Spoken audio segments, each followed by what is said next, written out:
Good morning everyone, welcome to easy grammar. আমার আজকের এই ক্লাসটাকে ভিডিও অন ডিম্যান্ড বলা যায়।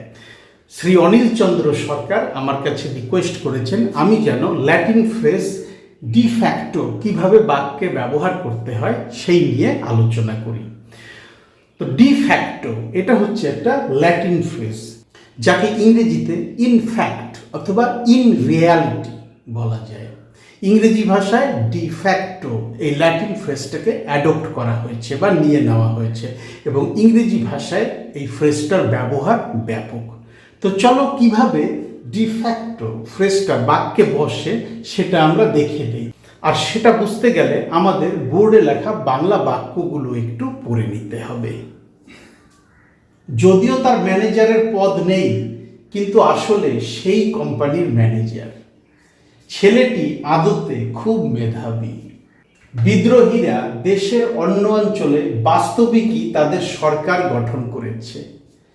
তাকে কার্যত তার পদ থেকে বরখাস্ত করা হয়েছে। এই যে চারটে বাংলা বাক্য আমি পড়লাম এবং বাক্যের যে অংশগুলো আন্ডারলাইন করা আছে তাতে কিন্তু একটা জিনিস পরিষ্কার, যে দেখে মনে না হলেও আসলে ব্যাপারটা কিন্তু সত্য, আসলে ঘটনা কিন্তু সত্য। অর্থাৎ কিনা যা সত্য তা হয়তো এই মুহূর্তে চোখে পড়ছে না, কিন্তু ব্যাপারটা ঠিক, ঘটনাটা বাস্তব। আর এটা বোঝাতেই যে ফ্রেজটা আমরা ব্যবহার করি তা হচ্ছে ডি ফ্যাক্টো। তো চলো এবার আমরা ডি ফ্যাক্টো ফ্রেজটা দিয়ে এই বাংলা বাক্যগুলো ইংরেজিতে বলার চেষ্টা করি। ভীষণ সহজ, ভীষণ ইন্টারেস্টিং। যদিও তার ম্যানেজারের পদ নেই, যদিও ইংরেজি অলদো,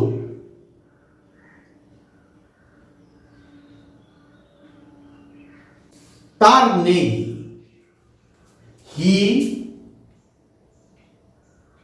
ডাজন্ট, ডাজন্ট এর মানে হচ্ছে ডাজ নট।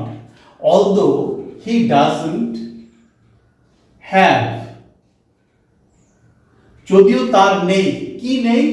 ম্যানেজারের পদ, পদ ম্যানেজারের। দ্য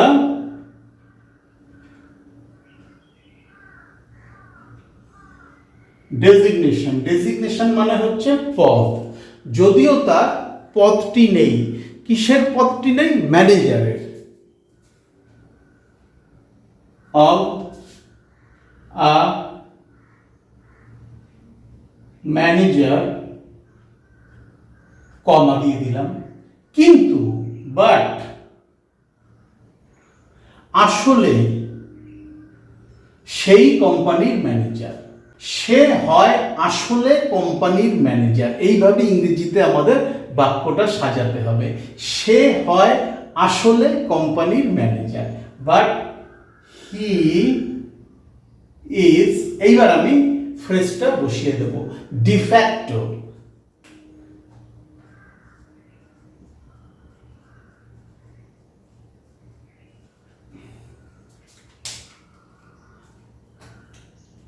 কোম্পানির ম্যানেজার, ম্যানেজার কোম্পানির।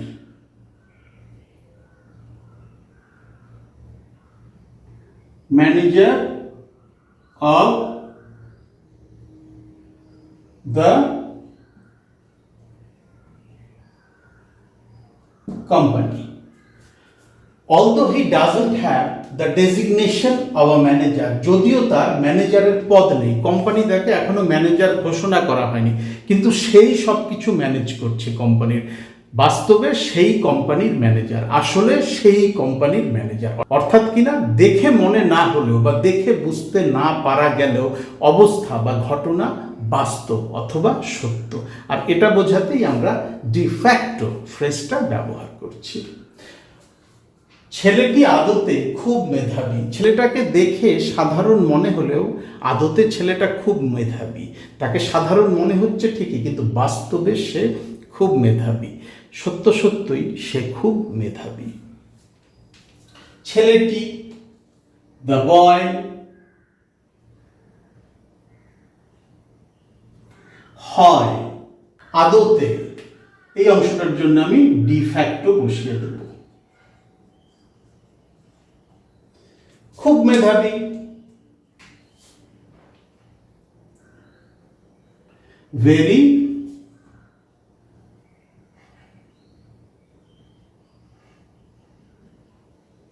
ইন্টেলিজেন্ট। ইন্টেলিজেন্ট মানে মেধাবী বা বুদ্ধিমান। The boy is de facto very intelligent. বিদ্রোহীরা দেশের অন্য অঞ্চলে বাস্তবিকই তাদের সরকার গঠন করেছে। বিদ্রোহীরা দেশের অন্য অঞ্চলে বাস্তবিকই তাদের সরকার গঠন করেছে। সরকার হয়তো অন্যের নামে, যারা দেশের মন্ত্রী বা আমলা তাদের নামে সরকার, ক্ষমতাশীল রাজনৈতিক দলের নামে সরকার, কিন্তু বিদ্রোহীরা কি করেছে, দেশের অন্য অঞ্চলে তাদের শক্তি বা প্রাধান্য এতটাই বাড়িয়ে নিয়েছে যে সেই অঞ্চলে তারা নিজেদের সরকার গঠন করে নিয়েছে। তারা যা বলবে সেখানে তাই হবে। দেখে মনে না হলো ব্যাপারটা আসলে সত্য, ব্যাপারটা প্রকৃতই বাস্তব। আর সেই কারণেই আমরা ডিফ্যাক্টো ফ্রেজটা ব্যবহার করব। বিদ্রোহীরা, the rebels। রেবেল মানে বিদ্রোহী, আর বিদ্রোহীরা প্লুরাল নাম্বার, তাই আমি এখানে রেবেলের সাথে এস যোগ করলাম। দ্য রেবেলস দেশের অন্য অঞ্চলে বাস্তবিকই তাদের সরকার গঠন করেছে, করেছিল বা করে না, করেছে প্রেজেন্ট পারফেক্ট টেন্স। সেই অঞ্চলে তারা তাদের আধিপত্য কায়েম করেছে কিছুকাল আগে, এবং এখনও সেই অঞ্চলে তাদের আধিপত্য রয়েছে বা তাদের সরকার চলছে। অর্থাৎ কিনা কিছুকাল আগে একটা ঘটনা ঘটলেও তার প্রভাবটা এখনও আছে, এমনটা বোঝাতে আমরা প্রেজেন্ট পারফেক্ট টেন্সের রুল ব্যবহার করি। আর আমরা সবাই জানি প্রেজেন্ট পারফেক্ট টেন্সের মূল ক্রিয়ার আগে হ্যাভ অথবা হ্যাজ সহায়ক ক্রিয়া ব্যবহার করতে হয়। আর যেহেতু এই সেন্টেন্সে বাক্যের কর্তা প্লুরাল নাম্বারে, তাই আমি এইখানে সহায়ক ক্রিয়া হ্যাভ ব্যবহার করব। দ্য রেবেলস হ্যাভ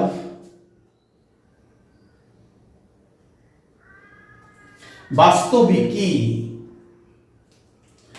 ডিফ্যাক্টো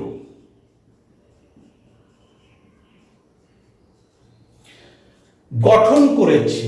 এইখানে গঠন করাটা হচ্ছে মূল ক্রিয়া।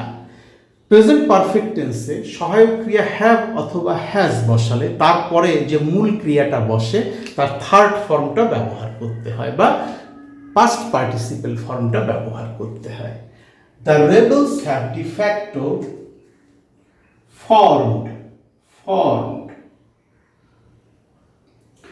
ফর্মের পাস্ট পার্টিসিপেল ফর্ম হচ্ছে ফর্মড, তাই আমি এখানে ফর্মড বসালাম। The rebels have de facto form. কাদের সরকার গঠন করেছে? তাদেরই সরকার। দেয়ার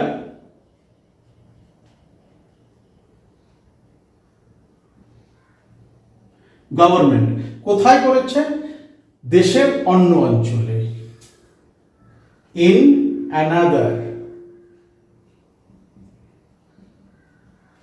অঞ্চল বলতে যে ইংরেজিটা আমরা ব্যবহার করি সেটা হচ্ছে টেরিটরি, তাই আমি এখানে টেরিটরি ওয়ার্ডটা ইউজ করব। In another territory.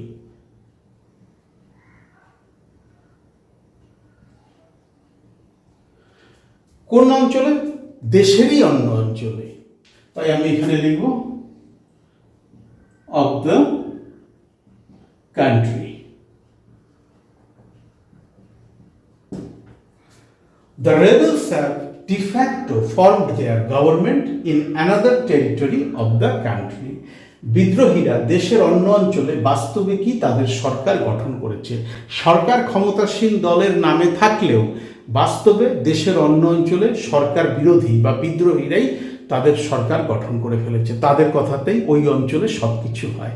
অর্থাৎ কিনা দেখে হয়তো তাদের সরকার গঠন হয়েছে মনে হচ্ছে না, কিন্তু আসলে বা প্রকৃতভাবেই তাদেরই সরকার গঠন হয়েছে। এই বাস্তবে, আদতে, কার্যত এই ব্যাপারগুলোই আমরা ডিফ্যাক্টো ফ্রেজটা দিয়ে প্রকাশ করলাম।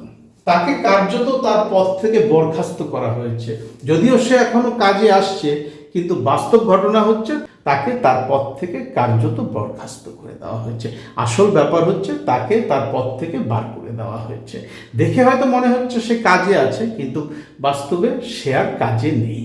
আর এই ব্যাপারটাই আমরা ডিফ্যাক্টো ফ্রেজটা দিয়ে প্রকাশ করছি।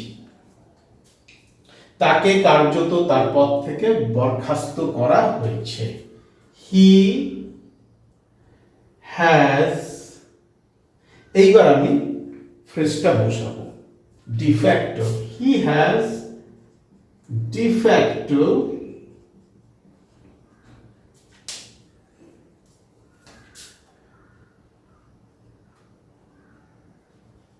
been dismissed